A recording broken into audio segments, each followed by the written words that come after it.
Hello.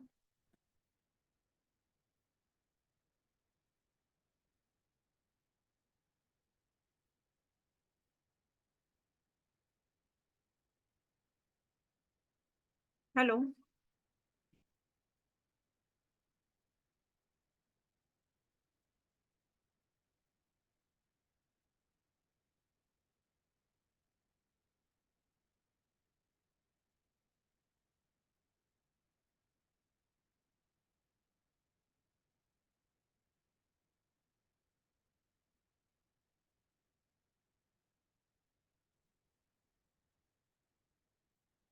Hello. Mr. Lokesh.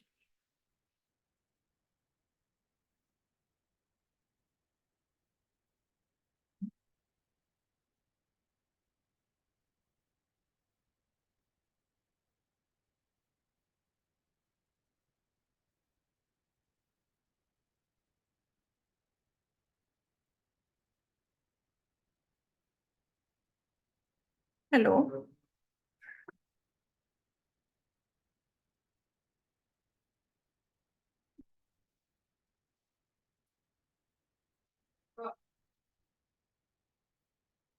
Hmm.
Hello. Am I audible?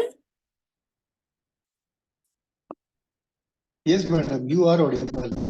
Okay. Is Namaskar. it Mr. Kulkarni? Yes, I am Jagannath Kulkarni. Okay. From which chapter? I stay in Jabalpur, Madhya Pradesh. Acha. Though Okay. I belong to Maharashtra. Okay. So from name Kulkarni, I could guess that. I thought you are from Pune. I'm from Pune. Yes, I am from Pune. I am not born but brought up in Pune. I Okay. studied in New English School, Tilak Road, and college was Bruhan Maharashtra College of Commerce, BMCC. Okay. And Great. since June 2022, I have been transferred to Jabalpur. So right now I am staying in Jabalpur. But I have got Okay. house in Pune and Thane also. Okay. Okay. But from Pardon? which part of Pune you are staying or I you are from? am at Erandvana, near Okay, Kothur. okay. I know. Even Pardon? I know. Even my earlier Huh. office was there near Mendale Garage. Acha, which office, I mean company or whatever No. you work? Earlier, I was working with a chartered accountant before I joined LIC. Now I'm working in LIC, Life Insurance Corporation of India, Acha, for last 34 plus years. And okay, yeah, that's the case. Thank okay. you very much. Yeah. Welcome. Yeah. Then we have Mayuri. Hi, Mayuri. Hello, ma'am. How are you? Fine. You are from where? Ma'am, Mumbai, but born in Pune, stayed in Pune Okay. for some years, studied in Pune. Okay. And Mona Lisa? I am from Kolkata, ma'am. Good afternoon, ma'am. Good afternoon. Born and brought up in Kolkata, but I was there for 7 to 8 years in Chennai. Okay. And what do you do? Of course, whenever I ask, what do you do? If you wish, you can tell. Otherwise, it's Yeah, okay. yeah, definitely. So, ma'am, I'm in HR now. Yeah. Since last 7 years, I'm in HR. Before that, I was in corporate sales. So Okay. overall, I'm having 10 years of experience. Okay. And Mayuri, what do you do? Ma'am, I have got a 25 years work experience. I worked only in Oh. one organization, HSBC, and HSBC. I've done multiple roles. I've been in training for about 10 years, in HR for about 10 plus years, and I've also done some business. Currently, I'm on a break and Okay. will be rejoining. Okay. And Kulkarni sir, how much experience you have? Like I mentioned, this is my 34th year in LIC. And right now I am Oh. posted as a principal divisional training center in Jabalpur, Madhya Pradesh. Earlier Great. also I was a principal in agents training center in our Dombivli branch office for 3 years. And Okay. training experience means delivering lectures and all I'm doing all along. I'm also a law graduate and I have done some videos on law, legal education, and they are available on YouTube under the channel of Law Putra, someone else's channel. And I was Okay. teaching, I am teaching insurance for quite long number of years. And fourth Great. book of mine is published recently. That is Oh, again the technical book, great. but it is on life assurance finance. I am a commerce postgraduate.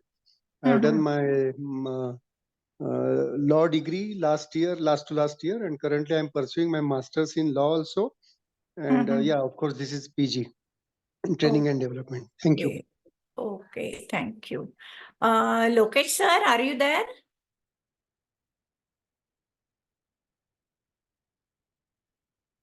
Okay, give me a minute.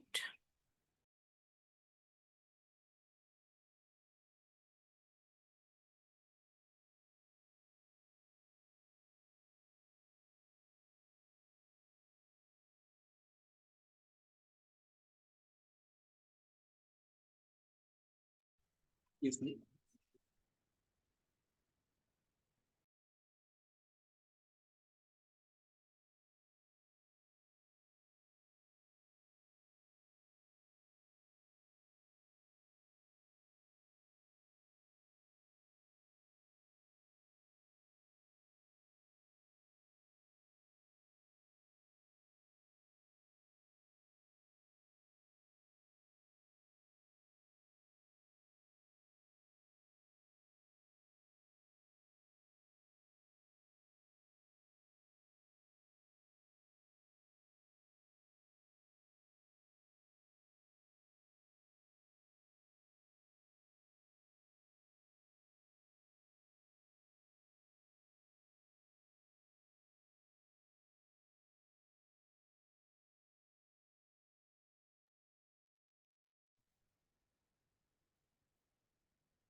So I can see the fourth one, Mr. Tamil Selvan. Hi.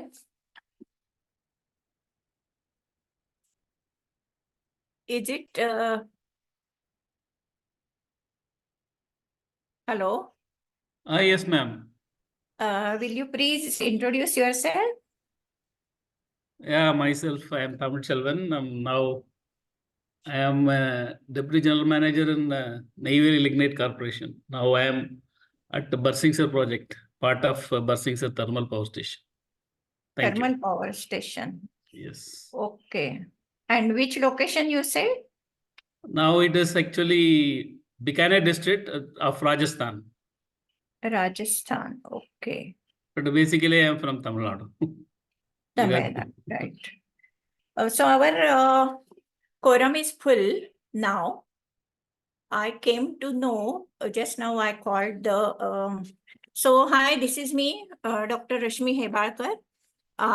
You are four only who have opted for research methodology. And I must congratulate you for electing this subject because it has wide application, as you know. And I'm happy that you all are with 10 years, 25 years, 34 years of experience in your field. So I suppose I can learn from you too, right? Mr. Tamil Selvan, how much experience you have in your field? So I am around 30 years of experience Great. in great. electrical engineering. Okay, fine. So me, Rashmi Hebalkar from the first slide is the PPT seen? Yes, Is it- ma'am. Yeah. Ma'am, 2 more people will be joining. I think they'll come in another 2-3 minutes. I have a few more who have opted for this. 2 more. Okay. Just now, head office, diploma office told me that there would be 4. But good. So are we to wait or shall No, we can start, ma'am. I just thought I'll tell you that 2 more will join. Okay. Okay. Fine. So Mayuri, you wanted to tell the same thing. Am I right? Yes, ma'am. I'll lower my hand. Yeah. Yeah. So you can see from this first slide, as far as ISTD goes, I had been I'm from Pune. I had been chairperson of Pune chapter, now National Council member for many years. Recently given the fellowship, honor is there by ISTD. I have set many papers for a diploma, then evaluator also, and done a number of activities and programs for the chapter at national level and many other things. On front of personal career, then I started with academics, commerce graduation, post-graduation, and then PhD in management. So for 40 plus years in academics, but took voluntary retirement in 2013.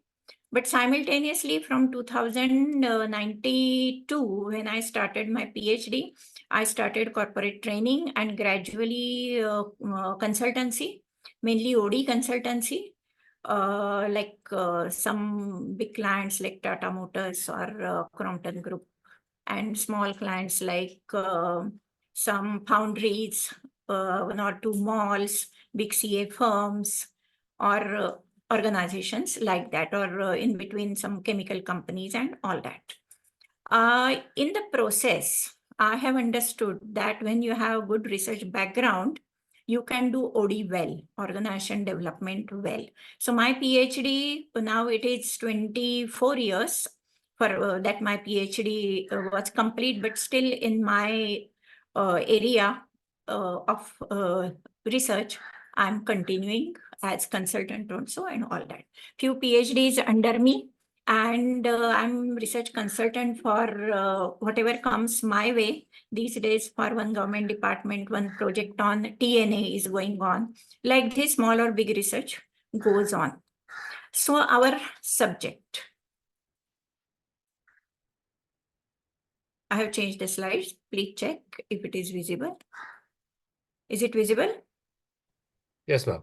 Yeah. Yes, ma'am. Ma'am, So- 2 more have joined, as I mentioned. Yeah. Okay, fine. Good, you told me. Okay, so it is Pallavi. Hello, Pallavi. Hello, ma'am. Will you Sorry please? for joining late. No, it's okay. There was some Will you network please connection tell issues. me something about you? What do you do, and your area of experience, and if 1 or 2 other things if you want to tell. Yes, sure, ma'am. So currently I'm working as an overseas education consultant. It's an Australian MNC. And otherwise I am a freelance soft skill trainer. My major experience is into teaching. I have taken up communication skills and PDP classes for engineering and MBA students. And other than that, also I've taken public speaking classes for students in USA and Canada as a freelance. So yes, I Okay. am into training, and I did counseling only for the experience of it. I did ISTD also to upskill myself in as a trainer and get back to my major training profile. So yes, this is about myself. Okay, and where you are located now? I am in Prayagraj, ma'am, Uttar Pradesh. Prayagraj. Okay, fine. Yes. Good. Ganesh Ram? I Yes. think you are from Pune, right? Yes, ma'am. We have met during the Hello. opening Hello. session. Thanks for remembering. Yes, ma'am. for others, I don't exactly remember all that you have told in induction about you, but for others, will you please tell your area of work and experience? Sure, ma'am. I'm a chemical engineer with an expertise in project management and supply chain operations.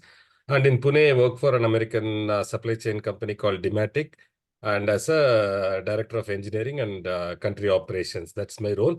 So training somewhere falls as a part of my portfolio, while I don't directly work under training, but training is something which L&D is my passion, and that's why I took up this course. I come with about 30 years of experience. Great, great. So this is the syllabus. 5 modules are given to me. So 5 consistent Sundays. We will start with the first one, basic concepts in research methodology. Certain concepts that we find here are to be applied throughout, or certain concepts are there in the next modules, but we need to visit them broadly in this module also. So while going for the first module, basic concepts in research methodology, meaning, objectives, approaches, and types of research. Generally, every syllabus starts with concepts, definition, and all that. But as you all are the experienced people, then let us visit some quotations. And from that, we can understand our responsibility as a researcher, and we can understand some concepts throughout. So first one, research is a formalized curiosity. It is poking and prying with a purpose. Generally, it is said, don't pry and poke in others' affairs, right? But research gives us free hand to poke and pry in the affairs of whatever kind of problems we are facing. Relating to that, we want to know something. So for data collection and all that, we definitely poke and pry, but the importance is to the purpose, the word purpose. This poking and prying with a purpose, that means we need to set the objectives of research. As you may be knowing, those who have studied research methodology, someday in their career, they may be remembering that research has the language. It has the worldwide accepted terminologies and the language. And in research, less said the better. Why less said the better? Whatever you say, you need to give the proof and you need to justify. For justification, proofs, proofs, and proofs. These proofs are in the form of first-hand collected data, that is primary data, or second-hand data that is collected and analyzed. So before poking and prying, there must be a purpose. So this purpose in research language is called objectives. In your project also, you need to write the objectives. Whether you do PhD, whether you do any research proposal, whether you are getting funding for that or not getting funding, or you are doing TNA and you are applying research methodology, whatever you do, you are to draft the objectives. Again, in writing the objectives, lesser the better. Because again, each word needs to be proved. Objectives, we will revisit that, how to write and all that, but objectives start with the word to. And the common words that are used even for PhD are to study, to understand, to explore. That's it. To study so and so concepts, to understand how so and so happens, to explore again how in detail this happens.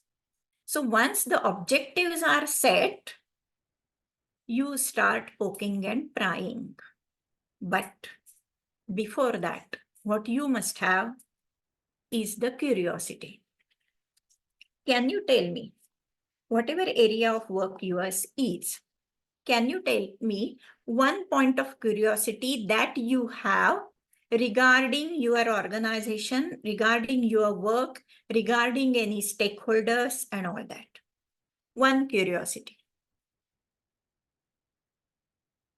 for which you would like to poke and pry.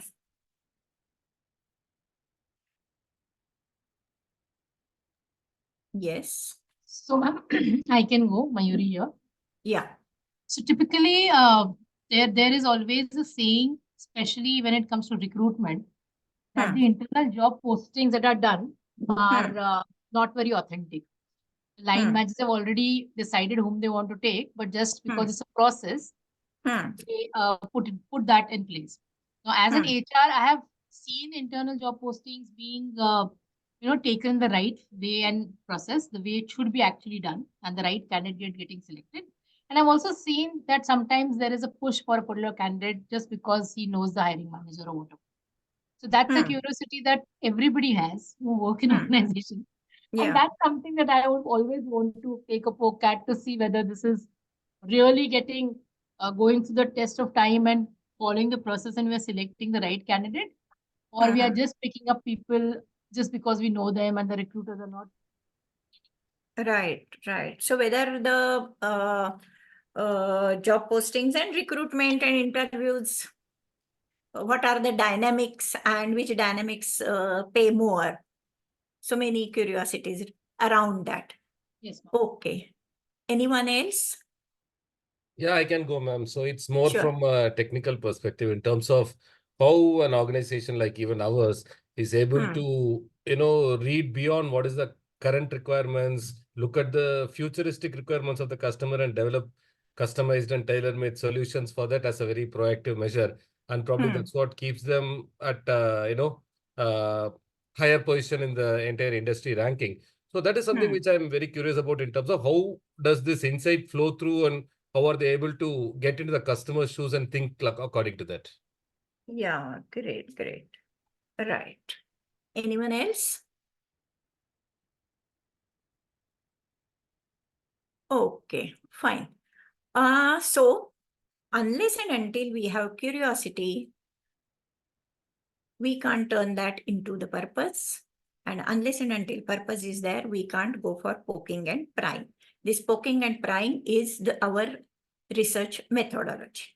Okay, the second one says distinct or instinct, you either stand out or you are a roadkill on the information highway.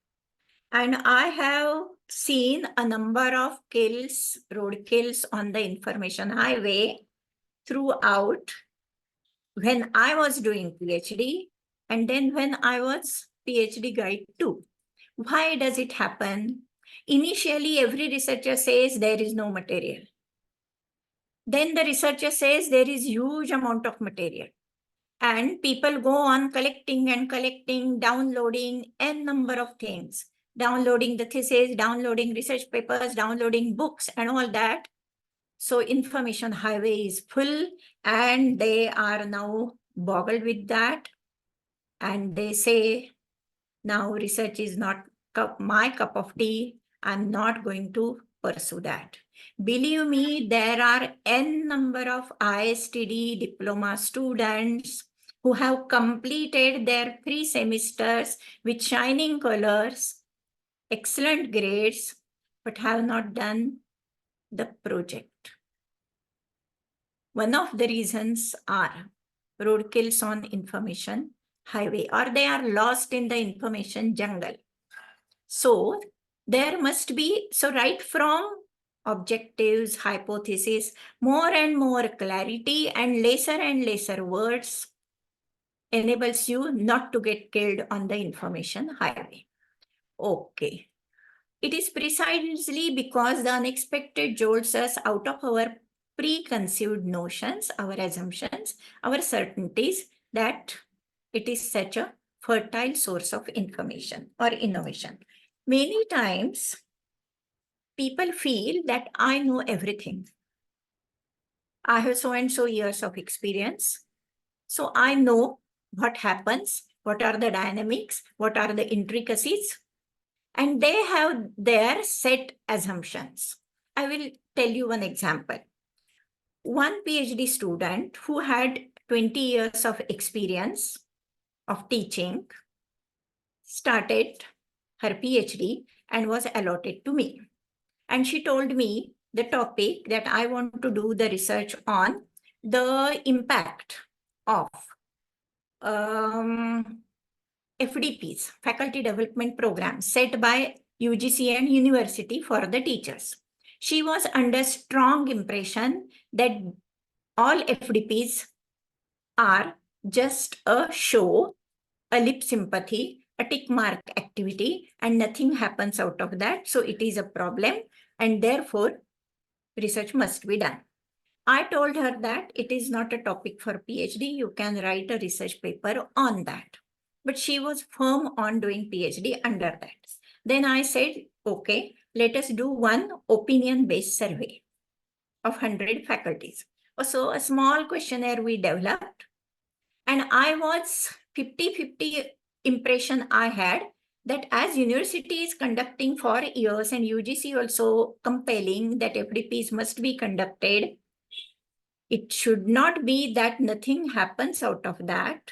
Some impact, some benefits must be there.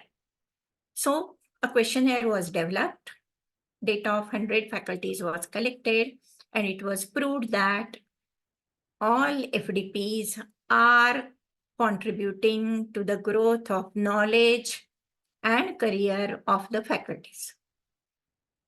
So when there are such assumptions in the process of your research, unexpected jolts, therefore it is said, you have preconceived notions, assumptions, certainties.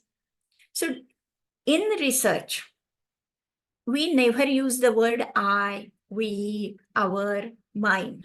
Why? We have to keep ourselves away from research. We are a researcher, and very objectively, not at all subjectively, we do the research.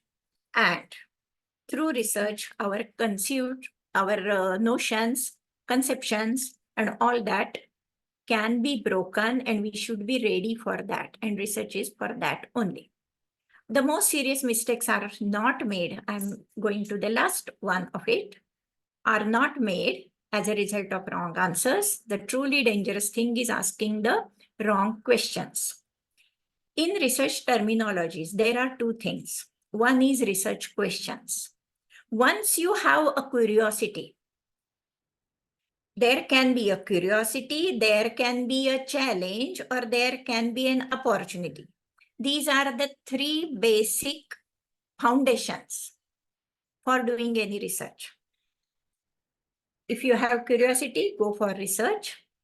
If you have a problem that is challenge, go for a research. You don't have curiosity, you don't have problem, but you want to find the opportunities, then again go for research. But for that, you should be able to ask the questions based on that problem and all that. This is called as research questions. Research questions are 5W1H questions. For example, what are the ways by which job postings are done? Out of the ways or methodologies of job recruitment, which methods are contemporary methods?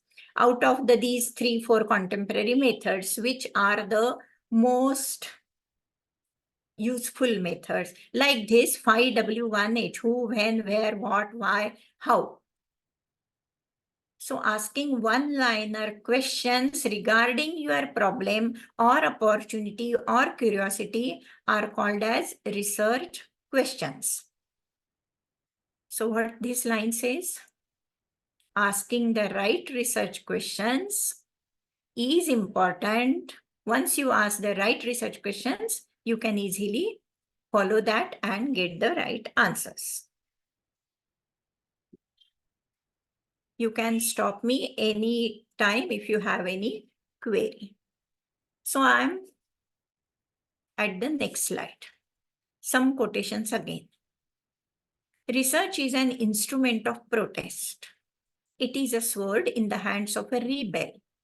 It is a pursuit calling of a challenger of accepted paradigms. Rebel. It is a sword in the hands of a rebel. Why it is said? Can anyone tell me? and how it is instrument of protest? If I may try, ma'am. Yeah, sure. So if you are unhappy about something, or if you have enough information where you know that what is happening is not correct, and you want to make it right, so you end up being a rebel or you end up protesting against it. Correct. And then they take it as a challenge to probably just prove what is being done is incorrect, or Yes. accept what is being done is correct, because then they have found more information about it and maybe they are wrong in what they will challenge. Right. Anyone else want to try? What do you want to protest when you do research? In what way you can be a rebel? Whenever something goes on. Shall I try? Yeah, sure. Go ahead, sir. So normally this researchers will come with the theory which is against some of the established norms. So it may amount to be a protest. So sometimes, Yes. because like what Galileo told that the earth is not a flat. Yes. Right. So it was a established norm by the individual, the societal norms. Right. But right. when somebody tells the truth, so because based on his research, he may consider to be against this established norm. So he will be considered to be a protester. So Correct. that is the, so again it needs to, he will be considered as a rebel. He is not Right. believing what the society believes. Correct. If you remember motivation theories, many of you must have studied motivation theories. First, it was XY theory. Remember? McGregor? Who Yes, said ma'am. Maslow's theory, people, Medvedev. McGregor said that people are to be divided into two. One is those who are not ambitious, who are lazy and all that. For them, carrot and stick is the only way. And second group, Y people, for them, no carrot and stick is required. They are innerly motivated. Then based on this, a rebel came, Maslow. So he protested. Why you are dividing people only into, there is hierarchy of needs. So he developed 5 level. Then a rebel came, McClelland. He said, why 5 level? 5 level is okay for understanding what kind of needs are there for a human being. But first of all, identify the orientation of people. So he developed need for power, need for affiliation, need for achievement and all that. So for any kind of research, you are challenging the previous research. Now this challenging in research language is called as finding research gap. You may have heard this word. The literature review is done whenever you select any topic for research. First of all, you need to find out what is the gap. What has been done on this topic before, study that, identify the strong point, identify the learning points, and find out what has not been done on different variables, on different concepts, on different geographical areas, or if it is done too old, if it is, then what is contemporary. So any kind of research, you are challenging the status quo. Status quo is whatever is right now happening. So it's a rebel, and research is an instrument of protest. Next one, research is creative work undertaken on a systematic basis to increase stock of knowledge, including knowledge of human culture and society. It is said that if your research is not contributing anything to the development of mankind, it is not the research. Whether your research is in engineering or medical or philosophy or sociology or literature or language or commerce or management, all research, small or big, must be able to contribute to the mankind's development. And then people wonder, how my small research would be able to do that. The simple thing is that you are challenging the whatever is right now happening. You are challenging because you want to do some development. So whenever you develop any model, any product, any maybe related to your recruitment process, you develop some new dynamics in that, you are contributing to the development of mankind at the end. And therefore it is said it should be done very systematically. In our second module, we have process of research. In that we will see that, but whatever you do, it should be the increase in stock of knowledge. Next one. Every researcher ultimately dares to explore the jungle of ignorance to seek his own personal truth. So you are developing, contributing to the knowledge, you are contributing to the mankind society. In the process, you are going towards your personal truth. Definitely there is personality development, and therefore big research is always called as PhD, Doctor of Philosophy. Correct? You do in engineering or medicine or any subject, you are called Doctor of Philosophy. Why? You go towards your personal truth. Your maturity increases. Your mainly through research process, your thought process develops. And research is creating new knowledge, Neil Armstrong has said, and we know that. Okay. Now, as I said, whenever any syllabus starts, it starts with the definitions. Now, for you grown-up people, teaching definitions is word by word is insert to you, not expected. So let us do one exercise. You go through all 4 definitions and select one that you like, and you are to tell me what is your selection and why you have selected that. Giving you 2-3 minutes for that.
Last 1 minute.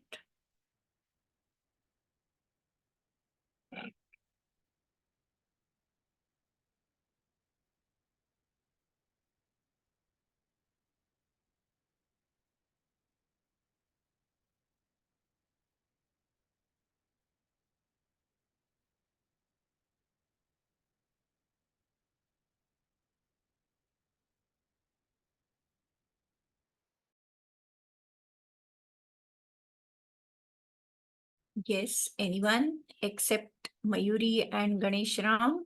Anyone else who wants to try, wants to say? Or it is better that everyone tells me which definition you have liked and why. I can give a try, ma'am. Sure.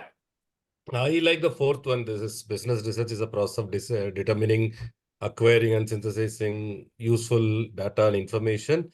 Okay, so in my understanding, basically research is something which, I mean, why this is appealing to me is it is actually useful for us when we have a huge amount of big data, whatever we call. Data essentially is not much of use, but research helps in converting the data to useful information. And that's what makes us, easy to take the right decisions for organization. So probably that's what I relate it to. Okay. Anyone else? Okay, let me try. Sure. This I will go by the second definition. Research is Okay. careful or critical inquiry or examination in seeking facts. See, many times the fact is the hidden. So we have to find out the fact. But research helps in uh, finding the facts. So that is Right. why. So because many of the times we go by opinions. Right. So if somebody could be able to find the facts during by research, so it will help the community. Correct. Thank Correct. you. Yes. Anyone else? Can I, ma'am? Or Sure. Sure. Okay. Okay. So ma'am, I'll go with the third one, which is business Okay. research is a systematic inquiry that provides information to guide managerial decisions. I think in organizations, decision making is one of the most crucial activity that managers need to do. And many a time the decisions are based on very limited information that they have, and they could end up being wrong. So if a business research provides them enough information, then I think the decision-making process becomes much more smoother, simpler, and correct. Right. Right. So I prefer the third one. Okay. No one is going for definition 1? Anyone out of the remaining going for definition 1? Pallavi, Mona Lisa, Mansa. Okay. Now, first one, manipulation of things. When we talk of manipulation, there are two terminologies in research. One is called IV, second is called as DV. V stands for variables and IV means independent variables. DV means dependable variables. We will study that today only. Out of these two, one type of variables are manipulated, and therefore it is said research is the manipulation of things. For example, recruitment, the right recruitment depends on 1, 2, 3, 4, 5, 6. Suppose such statement is done or hypothesis is done. These 1, 2, 3, 4, 5, 6 are called as variables. And these variables are put to test for the expected recruiting. And when these variables are put to test, we call that these variables are manipulated. So these variables themselves are concepts. I'm talking about the first one. These variables are themselves concepts, symbols. When two variables come together, they are called as context. For example, fashion is a concept, design is a concept, fashion designing is a context. Correct? Can you tell me any two concepts in your field and turn that into context? I will give another example.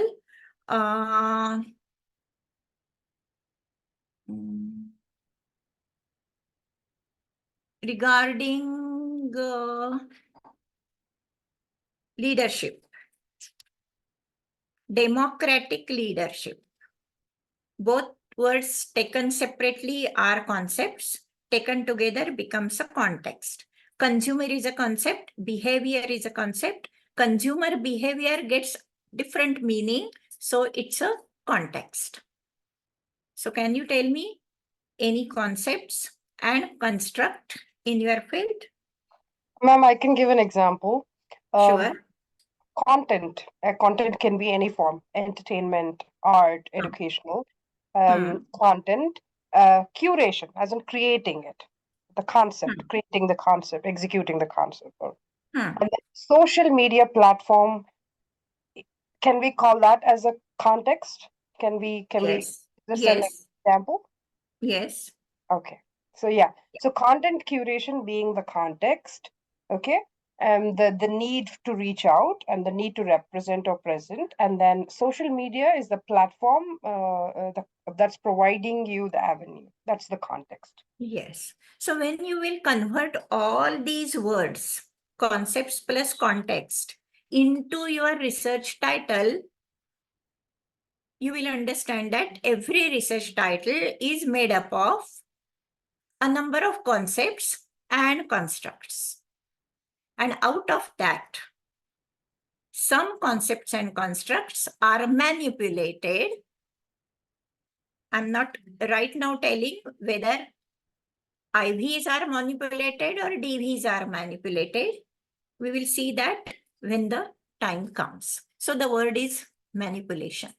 And then in the same definition, the next part is these symbols for the purpose of generalizing to extend a correct or verify knowledge which aids to construction of theory or in the practice of an art. So all the definitions, as you know, are correct. We have analyzed them. This exercise we have done for understanding them in better. Any other explanation anyone wants on these definitions?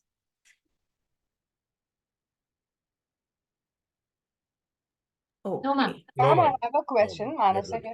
Like, Yeah. from where did we take these 4 definitions? What was the thought process behind putting these definitions here, ma'am? This is just my selection Okay. because each definition is telling something particularly.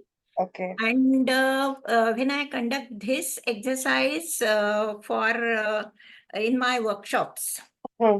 research workshops, maybe for faculties mostly, Mhm. when sometimes some people say that I'm not satisfied with any of these definitions. Yeah. I want to have my own definition. Yes, ma'am. I was And also feeling the I same. expected the same from you, but good Yeah. that you have mentioned this. I did not voice it out because I did not want it to break the rhythm of the class. So I Ha, thought I'll keep my opinion to myself because I do not resonate with any of these 4. right.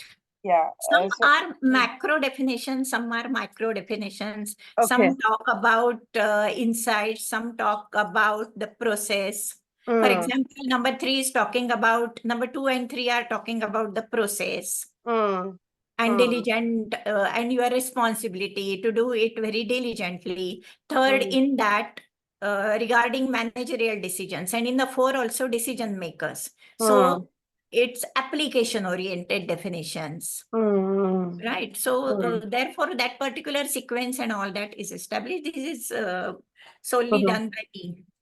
Okay, You ma'am. can suggest if you want to suggest anything to add the 5th one as your own. Next time you may share. Yeah, ma'am. Next time. Thank you so much, Sure. ma'am. Sure. Yeah. Okay. Let us go ahead. Right. So objectives or aim of research. When we analyze the definitions well, then objectives are very clear. Fact finding, yes. Knowledge and insight, yes. What can you tell me any difference between knowledge and insight? Because many times it happens that people grow in experience, people grow in designations, but they are just engaged in detailing information level, skill level, but many times people don't get higher promotions because knowledge is there, but insight is not there. Do you agree? I can Yes, take ma'am. a stab at it. I feel like knowledge is factual data. Correct. Insights is actually data driven, like more leaning towards wisdom, like Correct. like wisdom. Correct.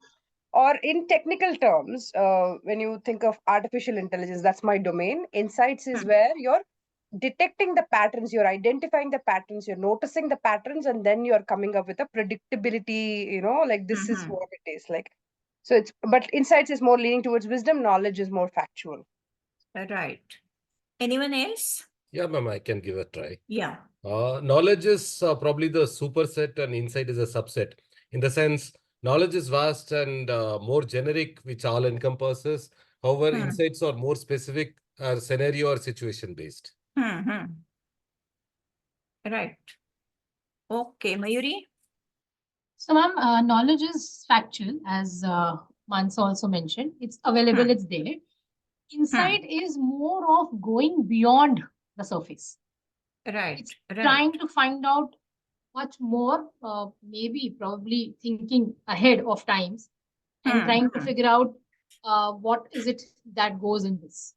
Knowledge is the base. Insight is when you're trying to dig deeper into that and trying to go beyond what is available to you at the surface.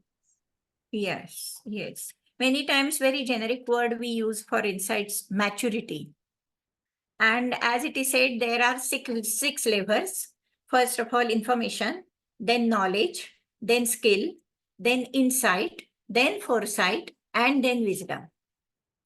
So insight is in the middle. Then comes foresight and then wisdom. For entrepreneurial level, for higher levels, insight, foresight, and wisdom is more important. And many times you may have seen that in many companies, for example, in IT companies, many heads come from manufacturing sector or some other sectors. They don't know anything about IT, but still they are higher level leaders. The simple reason is that they have more insight foresights. Okay, so this research enables you to have knowledge, but at the same time, insights. Develop analytical bent of mind, yes, because research has its particular process and research must be done by following that process. And this process is not different country specific or region specific or your domain knowledge specific. It is not at all different. Two types of data collection, primary, secondary. In each type of data collection, there are different sources and they are very, very similar whenever you do any kind of research. Okay, the next one, to develop logical and systematic thought process. We have talked about that. And cause and effect relationship. When we will address variables, independent variables and dependent variables, we will talk about cause and effect relationship. But we have started with curiosity, issues and problems, and opportunities, especially whenever there are problems and issues related to any productivity, any efficiency, effectiveness, attrition rate, or employee job satisfaction, motivation, or any kind, whenever you are not getting the expected results, that is your effect. And through research, you find out the causes. And in that, you find out which are most important, which are least important. And based on that, as you have detailed data through different methods, you give your suggestions, recommendations. This is research. So establishing cause and effect relationship is must in research. And through that, your logical thought process gets developed. It's an aid in decision making. Yes, definitely. Of course, this decision making based on the previous point, when you try to establish the right cause and effect relationship. Better solutions, scientific study of business life, social control and prediction, and as we have said, welfare of humanity. Utility of research, it is based on the same points. I have brought these slides because for writing in examination, you need some material. Of course, you have your background material with you given by study, but still some more material. Just go through the points. If you need any exploration on any point, let me know. Or if you want to give any example relating to any point, welcome.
Okay. Shall I go ahead? You Any can more probably add steps? one more utility, ma'am, as it occurs to me. Yeah. Research also provides a way to be more customer-centric. Mm-hmm. Yeah. Yeah. Okay. Right. More customer-centric. Yeah. Correct. Any other? Anyone else?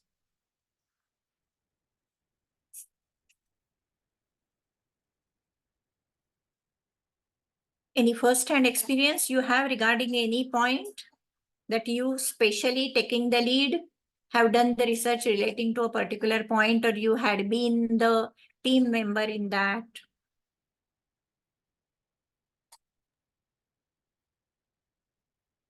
Okay. I just now recollected regarding the last point. It goes, research establishes the relationship not only between variables in each functional area, but also between various functional areas. I had been, as I told, trainer consultant for Tata Motors, commercial vehicles and passenger vehicles, Pune, for many years. When my work in, I think, 2012, when it was going on, I one day got a mail from Tata Motors, Sanand, Ahmedabad, nano car plant. And they sent me good analysis of their training initiatives, good graphs, cobweb graphs, and good amount of data they had collected regarding their training activities across floors, shop floors, that is departments. That was functional area wise and variables in each functional area of training. And what they asked me to do, go through the data collected and the analysis and the graphs and let us know what is going wrong. We are investing good amount of money, good amount of hours, good amount of technical knowledge in training, but we are not getting the results. Tell us what is going on, what is wrong. So that data was regarding a number of variables. I'm talking about last bullet. It was about a number of variables in the functional area of training and also regarding the functional areas of 5 shop floors. Okay. Now, my job was to analyze or interpret. In research, one is data collection, they had already done. Second is data analysis, they had already done.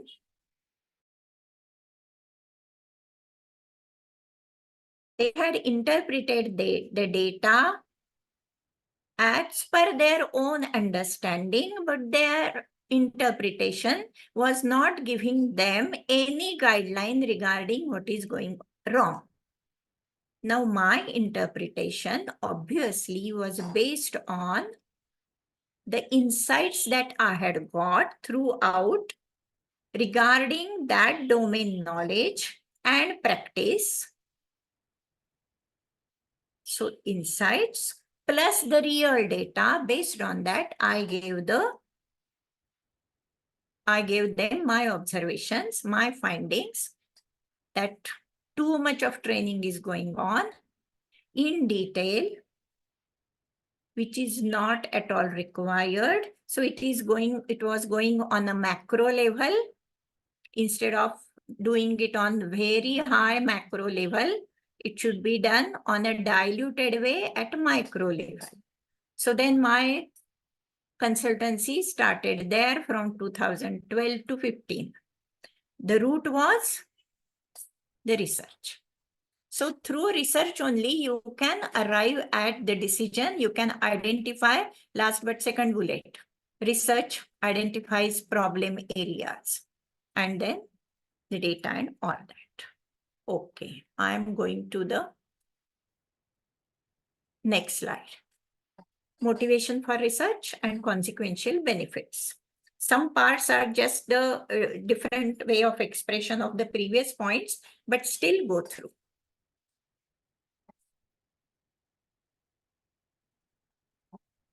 And again, if anyone wants to share regarding any points, first-hand experience, or want to ask any doubt, welcome.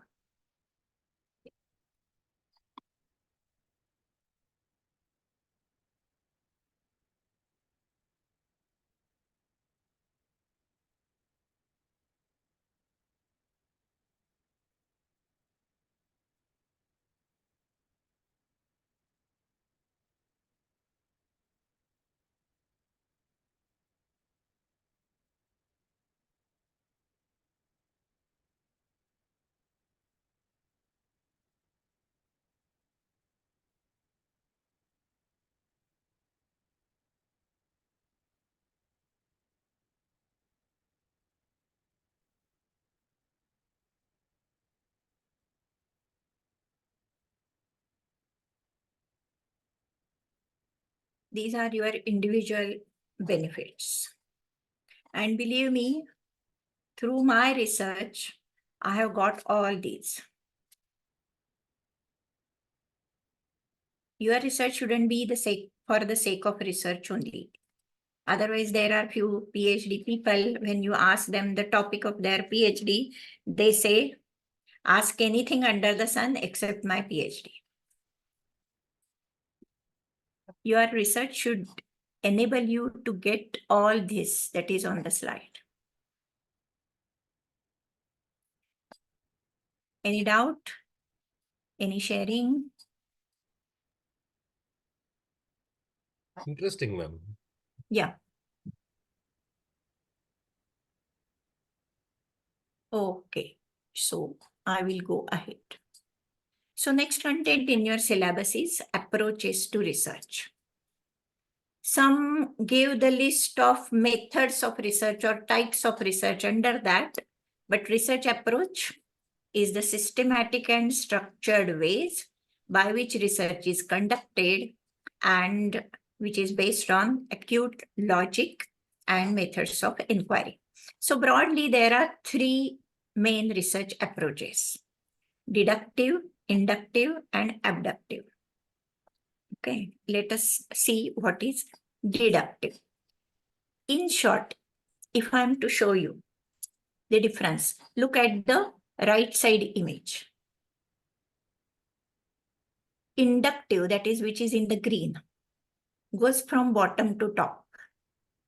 First there is observation, then there is pattern, then tentative hypothesis, then theory is developed. So bottom to top. And deductive, theory is already there. The name deductive indicates that.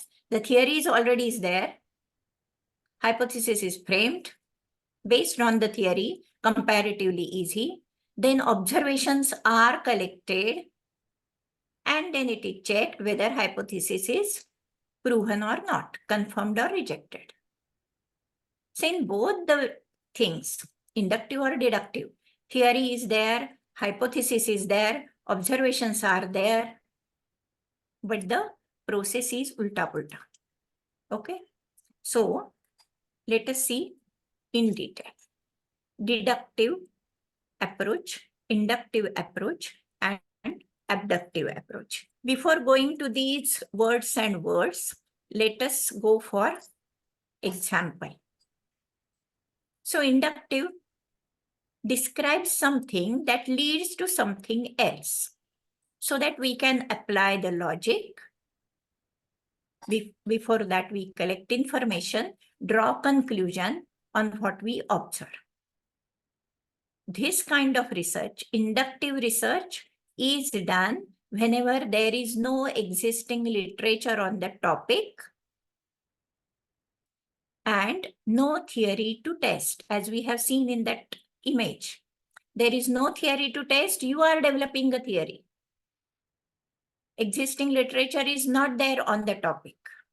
So the examples are given. These examples are from Google, but whatever has adjusting to my logic, I have collected. Okay. So observation, 3 different examples on that 3 observations. A low-cost airline flight is delayed. Observation number 1 is a low-cost airline flight is delayed. Observation pattern, look at the first bullet under second bullet. On this low-cost airline flight delayed, next observation. Based on the observation pattern. So 20 flights are observed. And what is the conclusion? Another 20 flights from low-cost airlines are delayed.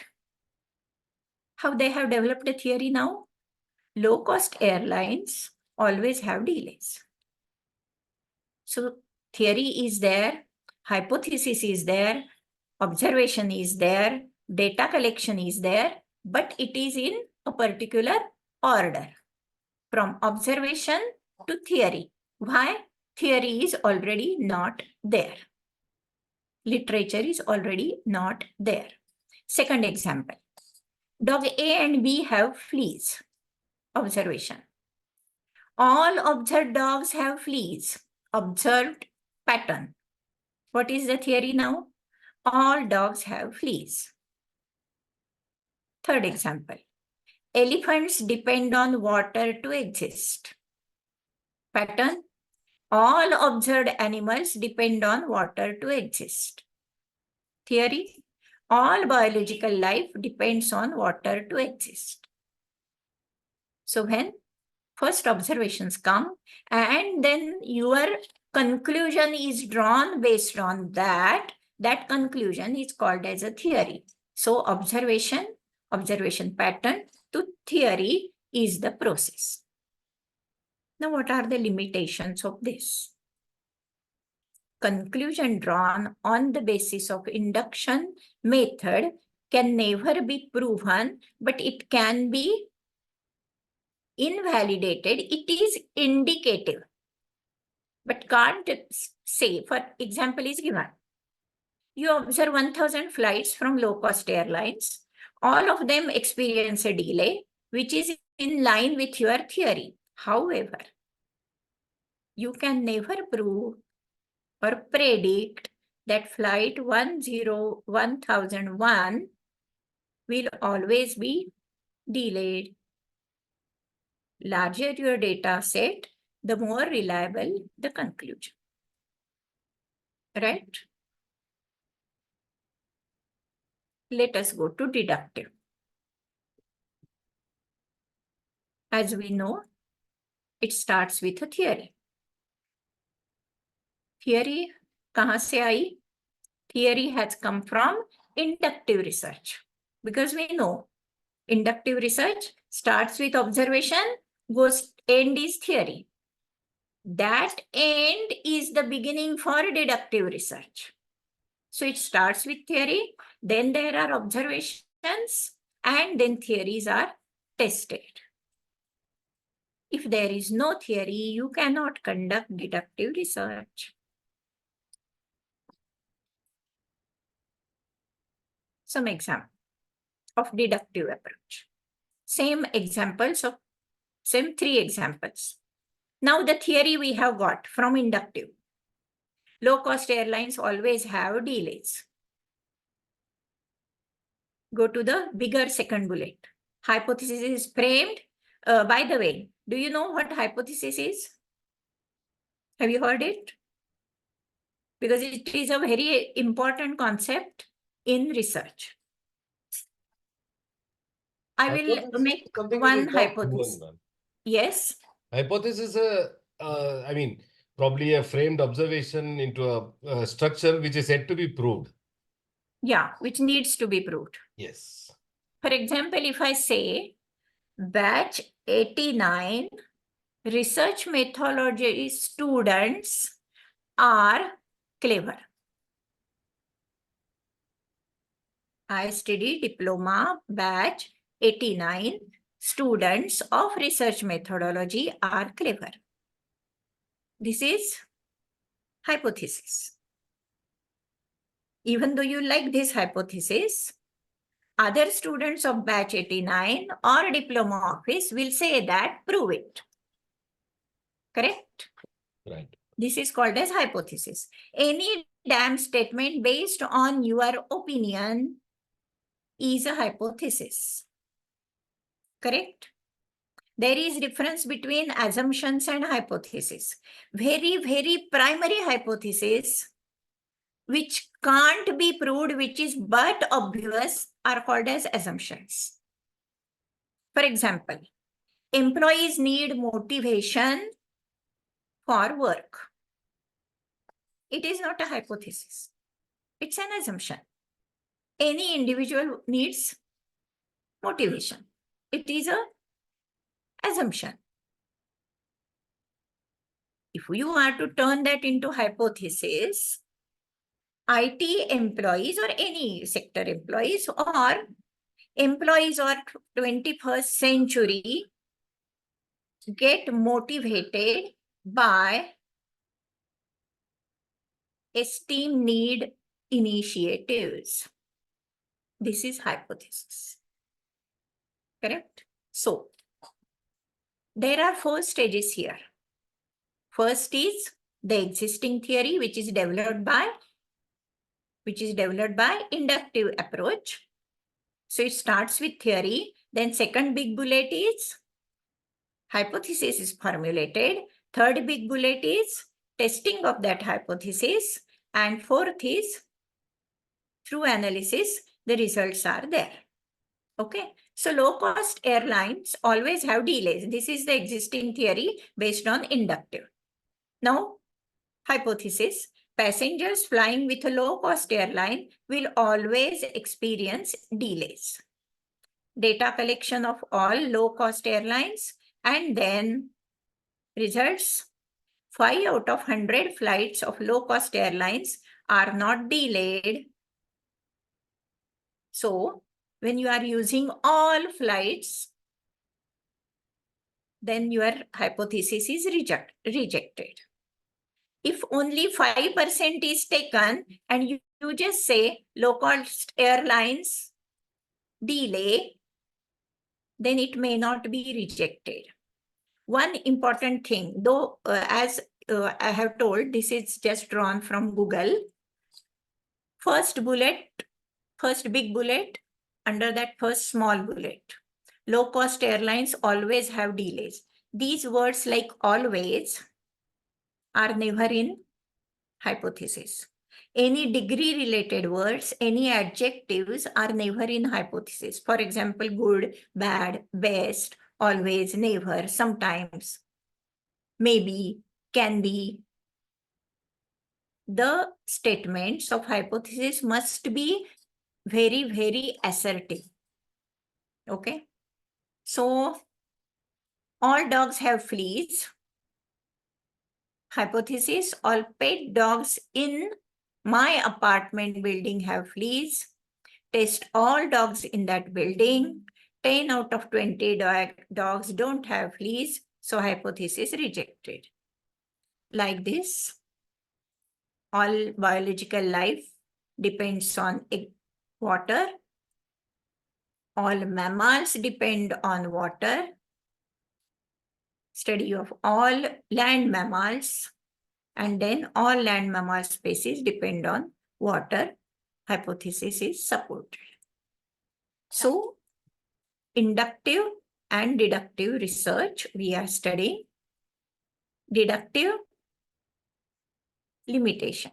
The conclusions of deductive reasoning can only be true if all the premises set in the deductive study are true and the terms are clear. Here there is a word, premise. Premise is the basic concepts used in the hypothesis or used in the research.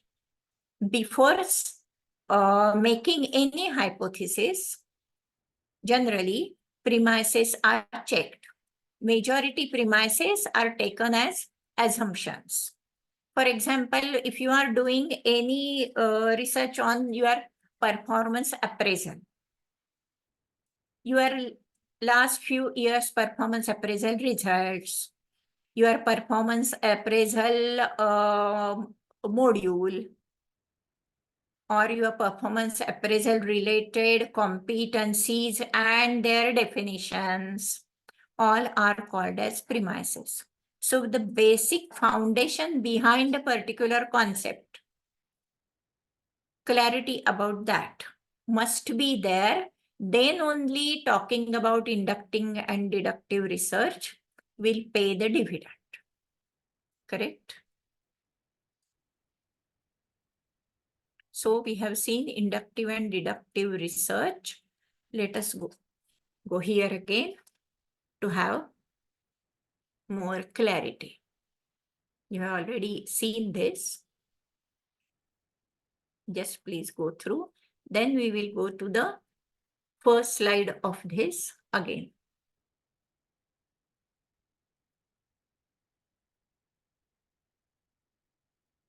If you want to give any example,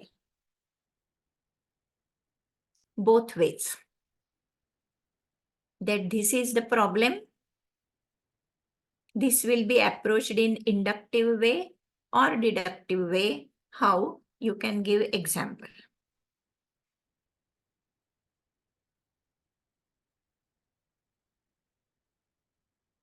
For example, these days I'm doing one big research regarding TNA of one government department.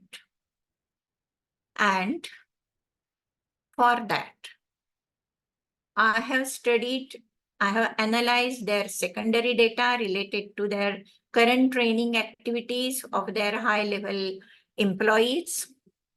And I have collected primary data through surveys, interviews, and observations. Tell me, this is deductive or inductive?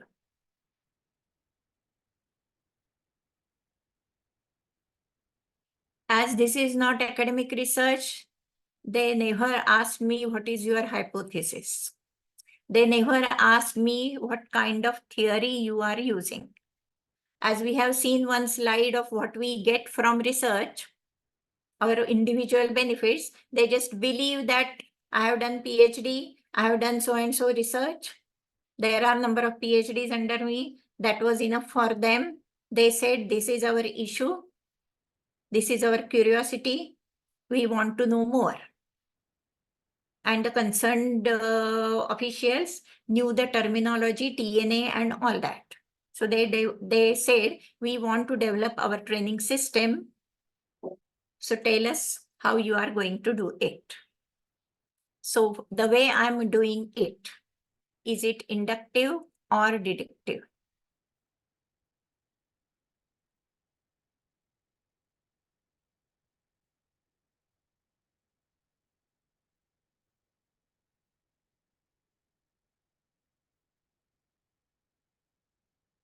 Yes, any clue?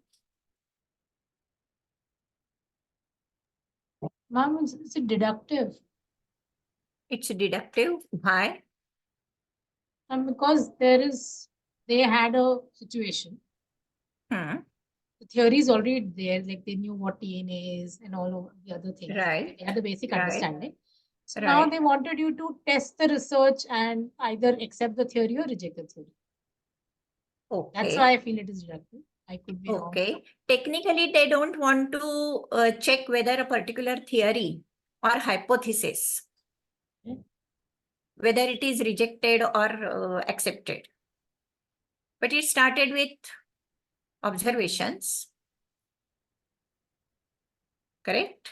These Yes. observations are in the form of interviews, data collection of secondary nature, and survey, interviews. Then confused. So some kind of inductive, some kind of deductive. It is taken for granted, as you have said, it is taken for granted that theory is there. Correct. Yes, TNA is there. Concepts like interviews and all that, secondary data, primary data, everything is there. Hypothesis in mind may be so and so department's training is, now they may use any word, is efficient, or there is effectiveness of training to the employees in the form of whatever words. So there may be the hypothesis, then observations and confirmation or otherwise.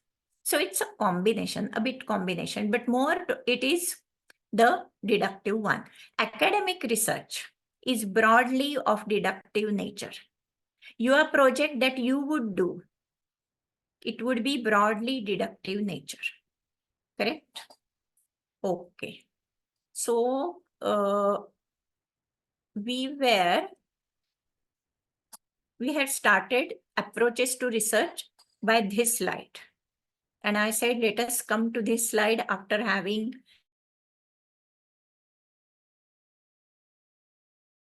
I have given is of this third type, abductive research, which is a combination of deductive and inductive approach. Just go through the slide, just for confirming that you have understood.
So I have one question here.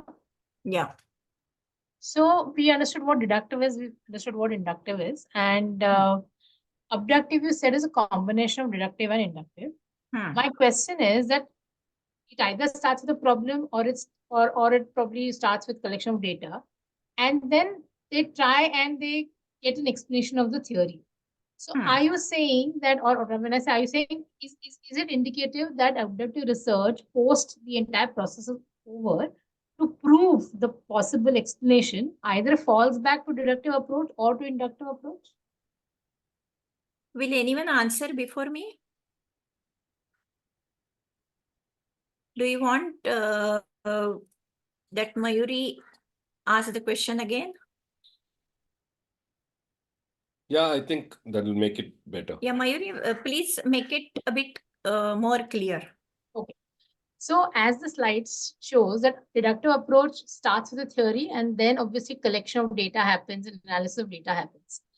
And the goal of this approach is to either confirm or reject the hypothesis. That is what deductive approach is. Inductive is where there is data, analysis of the data has to be done, or maybe it gets done once a collection of data happens. And then the researchers, they will develop a theory, and basis that the goal here is to generate a new theory or refine an existing. When we say that abductive approach is a combination of deductive and inductive, my question is that it starts the problem which is not completely there. There is some theory that can be developed, and then researchers will test the theory by collecting the data. So my question is that once the data is collected, once either the theory is generated, will this approach then fall back on deductive approach or inductive approach to either confirm or reject the theory, or probably to generate or refine a theory that's come out as a part of the abductive approach? So I will try to give my thoughts on this, Vairi. See, basically, in science, this definitely happens. I'll try to give it with an example. There are a lot of theories which you would have studied in our school, right? So many times when somebody goes with, I mean, before that, there is something called as a postulate. So when they go ahead with this, forming some postulates, at some point of time, they get proven wrong. Then the theory or the postulate is invalidated. At the same time, some other scientist picks up from that point and converts it to a inductive process. From there, again, they start doing some experiments and arrive at a different derived theory. So probably this will follow the inductive approach is what I thought. Okay. Anyone else? So what is the normal flow? First inductive, then theory is developed. Based on the theory, some deductive. Correct? You may have heard in practice, you need to give scope and limitation of your research. Okay. And at the end of your research, you are to give areas for further research. When you give areas for further research, you want to show that your research was limited to this geographical area, this time period, and this sample number and sample type. For example, managers of so and so company, which were 100, or 500 managers of 10 IT companies.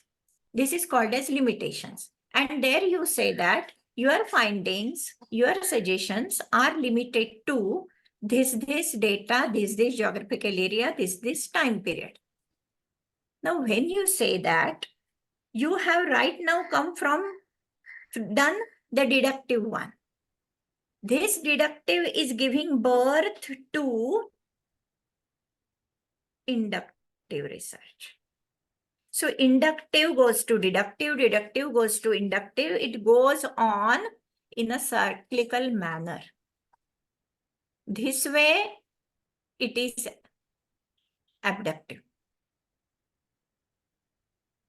As I have given example of motivational theorist, or many of you may have studied management. Who was father of scientific management? Taylor? Yes, F.W. Taylor. He started his research through observation method. Thousands of entries of observation. And he then developed method study, motion study, fatigue study, and all that. Scientific way of work. So he developed the theory. This theory was challenged. When he developed the theory, it was inductive research. This theory was challenged, then deductive theory came. Correct? On this deductive theory, again, the third person started his own observation. So he went for again inductive. In between, whoever does the research, it is of abductive type. So in practice, what I want to say is, your research may not be completely deductive, completely inductive. It may be a combination of both. Correct? Let us, every session, let us keep this question alive and address it with the next contents. Is it okay? Sure, ma'am. Yeah. Yes, ma'am.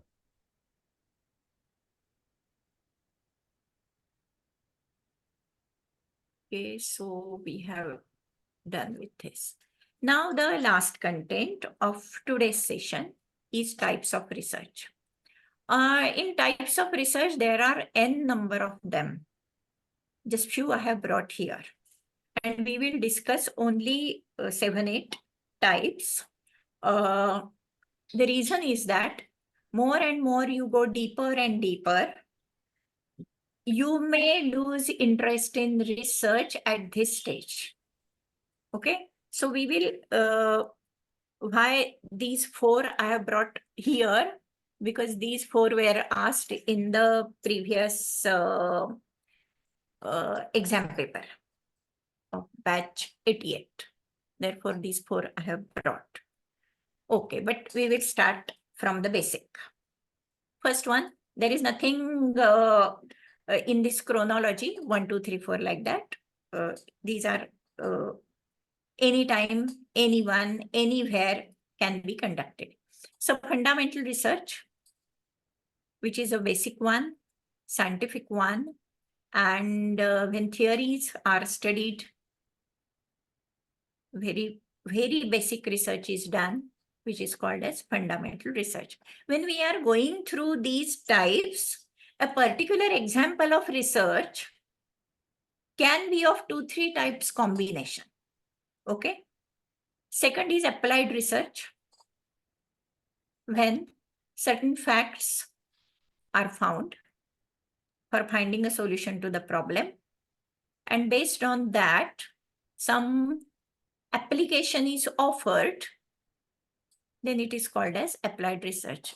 Sorry, that point number 2, some words are missing. I will make the correction next time. So when knowledge is offered, solutions are offered to the particular problems or questions, it is called as applied research. Action research. This research is different from the research that is done in academics. For your project, you will not do action research. In your workplace, at your workplace, you can do the action research. That means you will study the situation before action, then you will take some action, then again you will measure the impact, and depending upon that impact, you will do the application. It is called as action research. So it is examining the action, assessing the effectiveness of that action in bringing about the desired outcomes, and then choosing a course of action based on those results. So for regarding particular employee motivation scheme, when you are not sure whether and to what extent it will gain the benefit, you want to bring them into system, but you are not sure about the complete launching of those schemes. So you may do the action research on selected managers or selected employees on a pilot basis. So you will measure their motivation or impact of some initiatives on the motivation. You may connect it to their performance, measuring and all that. Then you will make few changes in the motivation initiatives. So maybe some incentives, some monetary incentives, some non-monetary incentives, some working conditions related, some revision you will make, and you will find out what is the impact on their performance behavior. And then if you find that there is positive impact, you may launch that. This is called as action research. Another example is, suppose there is a particular method of teaching at schools and colleges. Some methods are developed and they are tried. Some experiential methods of teaching are tried for syllabus teaching, not for skill development, because many experiential methods we use for skill development. And at schools and colleges, the major work is information sharing and creation of knowledge. But for that also, suppose a teacher does a project on experiential learning, some methods are used. So pre and post measuring of impact is done, then it is called as action research. Then causal research. It is causal, not casual. Sometimes mistakes are made in question answer papers also. Few have written on casual research. It is causal research. The name indicates it is cause and effect relationship. So variables, as I was talking about, DV and IV, dependent variables and independent variables. The behind the effect, what are the causes and which causes are contributing to the effect more, this is called as causal research. And then variables, as we have seen, they are manipulated, they are tested, and then some changes in the variables are done. So This is more on causal research. As causal research is important and in your work, major research is causal research. Please read it.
Right, shall I go ahead? So I was talking about variables. Still more types of research are pending. But as from the beginning, we are using the term variable. Before leaving, let us understand that. Variable, the name indicates the one that goes on changing. So I was talking about IV and DV. And just now we were talking about cause and effect. So IVs are called as cause.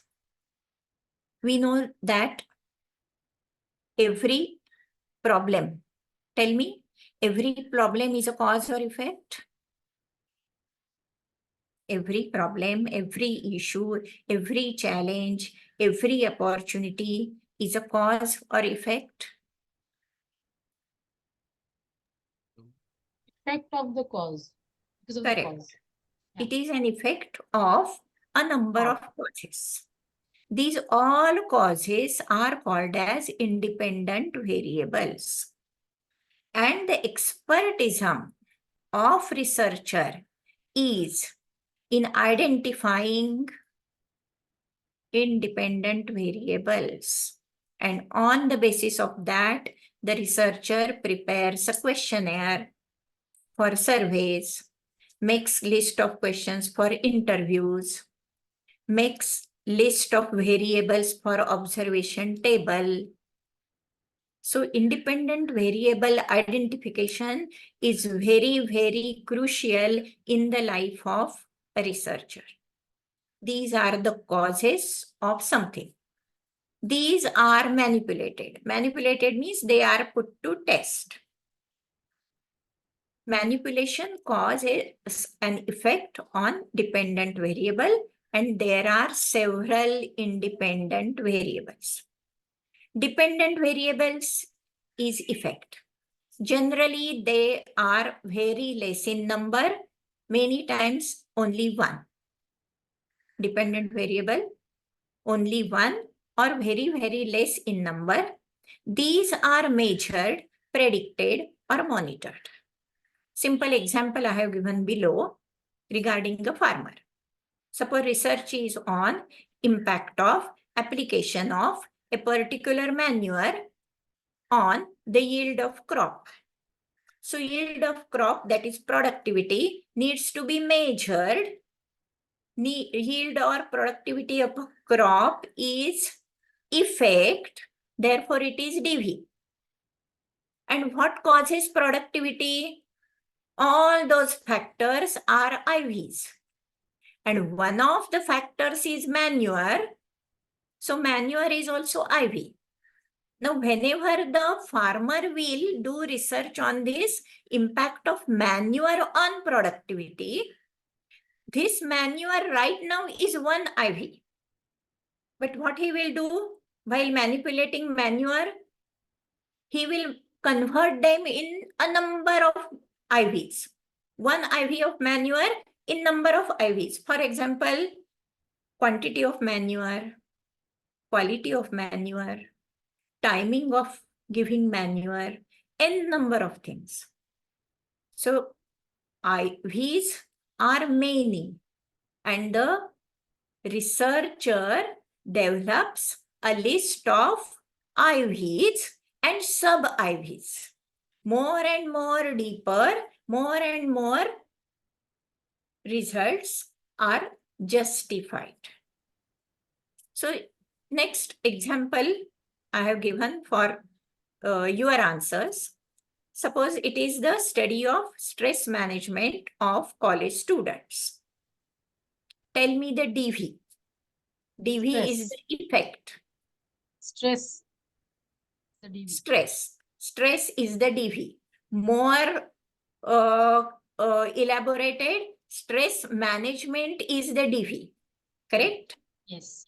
Now, no IVs are given here. So the researcher has to make a list of IVs. Correct? Yes. I think you must have understood what is IV and DV is. DV is lesser in number. DV is our topic of research. So stress is the topic of research. Productivity of the farm is the research topic, or effectiveness of job postings. All are DVs, all your topics, all your problems, all your concerns, challenges, opportunities, issues are DVs. Those are the effects. And you are to find the causes and which are the causes that are contributing more. And in the process, you develop some suggestions and recommendations. This is what research is. Okay, it is now more than 3:30. So let us stop here. 2-3 more types I will share next time. I can see 1 or 2 names. You have next session immediately? At 4, ma'am. 4 o'clock. At 4. Okay, so I can see Vipul Kumar. And Manasa also, will you please introduce where you are from, what kind of experience you have, and what do you do? Okay, ma'am. I'll go first. So my name is Manasa. I'm a computer science engineer. I work for an IT firm. I'm from Bangalore. Yeah, ma'am. Okay. Yeah. That's it. Thank you. Thank you. Yes, And ma'am. how many years experience you have? How many years? Broadly. I think I have about like the 15 to 16 years of experience. I started working at a very young age, like Okay. yeah, Okay. 15 to 16 years of working experience in the IT industry. Great. Great. Great. Yeah, ma'am. Mr. Vipul Kumar. Yeah. Hi, everyone. Good evening, ma'am. So, my name is Vipul Kumar and I'm from Delhi. I have Okay. total years of 15 plus years of experience and 10 years in training and development. So, I'm a corporate trainer basically, and Okay. taking care of soft skills sessions in corporate. Okay. Okay. Great. So nice meeting you all. Impressed by your years of experience and the work you are doing. So see you all next week, same time. Yeah, ma'am. Sure. Looking forward to it. I Okay. found this class very engaging and interesting, ma'am. Thank you so much. Thank you so much. Thank you. Thanks, ma'am. Thank you, ma'am. Thank you. Thank you. You're welcome.